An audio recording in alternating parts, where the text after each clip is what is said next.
Assalamualaikum warahmatullahi wabarakatuh. Alhamdulillah, wassalatu wassalamu ala rasulillah.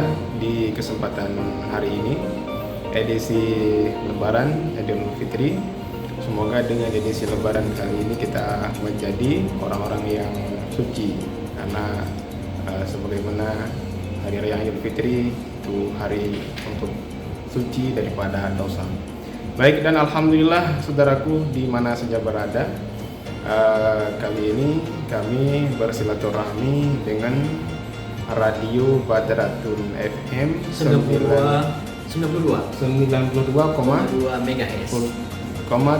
MHz ya, dan kami juga perwakilan dari Radio Yadara 92,8 FM, dan alhamdulillah sempat sharing dengan Bang Ikram ya, yang selaku penyiar aktif di Radio Badratun FM. Sebelumnya kita sapa dulu.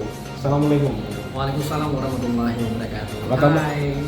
Apa kabarnya tubuh hari ini? Alhamdulillah kabar baik. Alhamdulillah ya, semoga tetap istiqamah dalam menyiarkan program-program di Radio Badratun FM. Semoga berkah dan menjadi sebuah edukasi bagi masyarakat di Aceh khususnya. Baik, bisa sih untuk Bang Ikram menggambarkan tentang Radio Badratun FM untuk menyiarkan program-program Islami?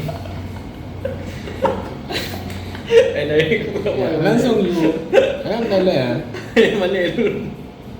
Oke ya. Kayaknya agak malu, tapi kalau secara bertatapan muka sih memang malu ya. Tetapi kalau dalam penyiaran ya itu mantap. Ya, itu kan sudah terbiasa ya kan. Sudah terbiasa ya. Tapi kalau langsung ini kan gimana, agak-agak gimana gitu ya. Iya, tapi itu sudah keluar sedikit ya. Mungkin kesana Tapi kami doain juga untuk Radio Yadara 92,8 ya. Semoga aja terus berjalan. Oke, baik, sama-sama kita untuk mendoakan dan memperkuat Tali silaturahmi ya. tali silaturahmi. Semoga kita sama-sama sukses. Amin.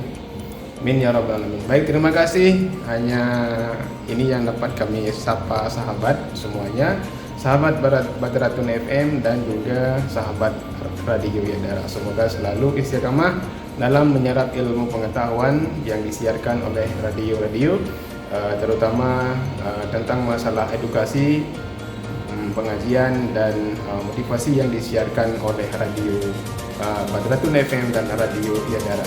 Baik, yang sekian, assalamualaikum warahmatullahi wabarakatuh. Sampai jumpa di edisi berikutnya.